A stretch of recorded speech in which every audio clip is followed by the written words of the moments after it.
საქართველოს პარლამენტში შექმნილმა კომისიამ, რომელიც მუშაობდა ფასების თემებზე, მათ შორის, რომელიც განიხილავდა ფარმაცევტული პროდუქტების ირგვლივ არსებულ ფასების პოლიტიკას, ფასწარმოქმნის საკითხებს და ასე შემდეგ, დაასრულა მუშაობა და ძალიან მნიშვნელოვანი საინტერესო და ძალიან სიღრმისეული დასკვნა მოამზადა, რომლის საფუძველზეც რეკომენდაციებს შორის ერთ-ერთი ყველაზე მეტად მნიშვნელოვანი რეკომენდაცია გახლავთ რეფერენტული ფასების მიმართულებით სახელმწიფო საქმიანობის შემდგომი წინსვლა და განვითარება და ამ თვალსაზრისით ბუნებრივია ამ მოსაზრებას იმთავითვე სამინისტროს ეთანხმება. სწორედ აქედან გამომდინარე, ჩვენს მიერ მიღებული იქნა გადაწყვეტილება და დავიწყეთ მუშაობა იმ მიმართულებით, რაც შემდგომი ეტაპის, ასე ვთქვათ, გარკვეულ მედიკამენტებზე, გარკვეულ ნაწილზე მედიკამენტებისა, რომელზეც ამ დრომდე არ იყო გათვალისწინებული რეფერენტული ფასწარმოქმნა, შესაბამისად მას გაუჩნდება ასეთი რეგულირება და ამ ეტაპზე ჩვენ მომზადებული გვაქვს გარკვეული რაოდენობის მედიკამენტებზე საკმაოდ დიდია სპექტრი მედიკამენტებისა, რომელზეც გავრცელდება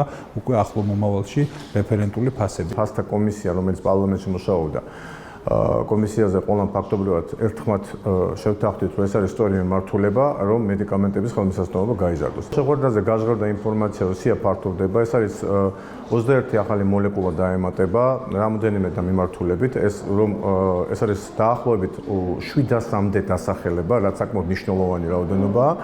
და ყველაზე კარგი, რასაც კვლავ კიდევ შემიძლია აღნიშნო ეს იყო, რომ წინასწარ ინფორმაცია, რომელიც უფრო მომზადება სექტორისთვის იქნება მეტი საშუალება მომზადებისთვის და კომუნიკაციისთვის, სამინისტროსთვის, ეს პერიოდი გამოიყო 2 კვირის განმავლობაში გვექნება ამაზე მსჯელობის, რაც კარგია. იმედი მაქვს, რომ აი ამ თანამშრომლობით და აი ამ პერიოდის მეშვეობით ჩვენ მივახცევთ სასურველ შედეგს. ურთიერთშეთანხმების საფუძველზე გვექნება უფრო ხელმისაწვდომობა გაიზრდება მედიკამენტებზე.